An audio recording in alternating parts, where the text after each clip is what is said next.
By the end of his life, Herod has amassed quite a death count. Herod has executed one wife, he's executed 2 sons. At the end of Herod's life, a 3rd son is added to that list. In 4 BC, after 33 years as ruler of Judea, King Herod dies. The historian Josephus writes about his burial. The dead man was wrapped in crimson and wore a diadem, and beside his right hand lay his scepter. And they went toward Herodium, for it was there that the burial took place by his own order. And thus did Herod end his life. As Jesus was growing up, he would have witnessed many such crucifixions. We know, for example, that in the revolt after the death of Herod the Great in 4 BCE, the Syrian legate Varus brought legions down into Galilee to quell the trouble, and he crucified 2,000 of the rebels after that. When Herod died in 4 BC, his death triggered a messianic fever. Rebellion broke out on 3 fronts across the country. This was the beginning. This is the place where the serious rebellion started, here, at this point where we sit here now. Was this a nationwide revolt? Yes. Israel was literally burning during this rebellion, yes. There were 3 centers for this rebellion.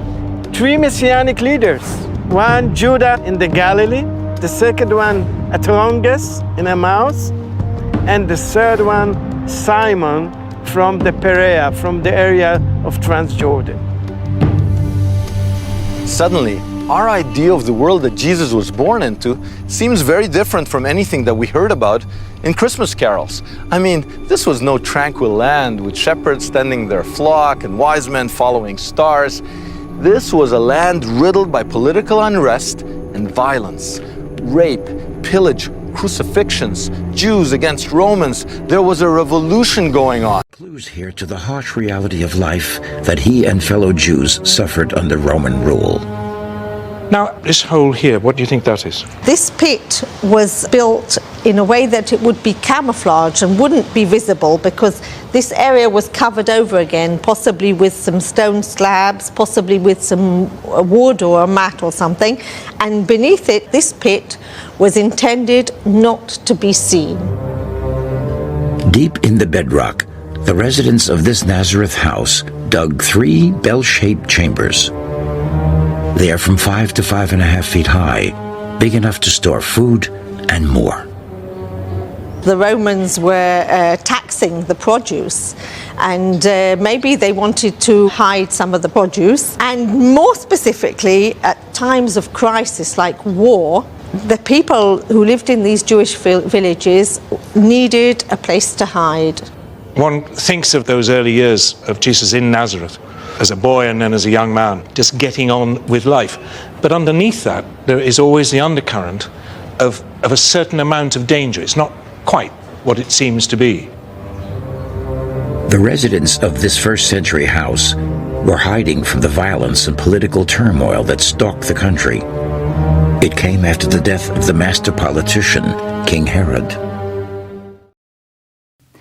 These were times that were incredibly turbulent. There was a revolution when Herod the king died. The Romans were immensely cruel. All of these things fed into Jesus' experience as a child and would have affected how he saw the world.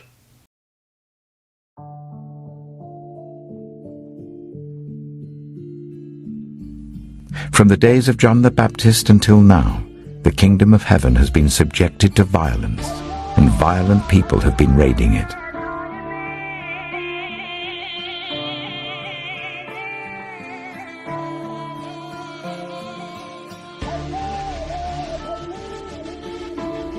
No one can serve two masters.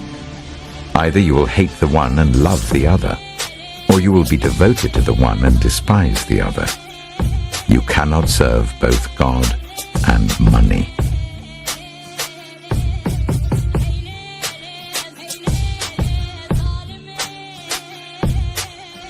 Do not suppose that I have come to bring peace to the earth. I did not come to bring peace, but a sword.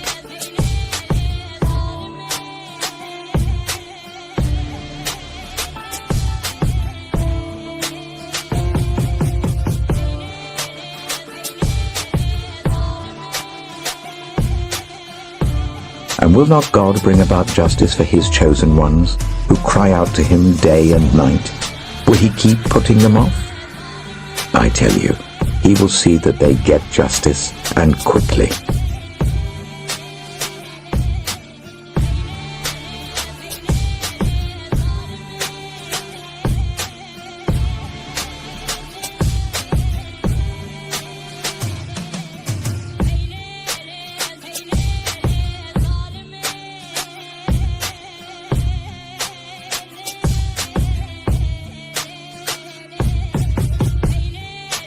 The Spirit of the Lord is on me, because he has anointed me to proclaim good news to the poor. He has sent me to proclaim freedom for the prisoners and recovery of sight for the blind, to set the oppressed free, to proclaim the year of the Lord's favor. In Paul's letter to the Galatians, he says that Jesus was brought up under the law, meaning he was a descendant of David. He was a Jew and kept Jewish law.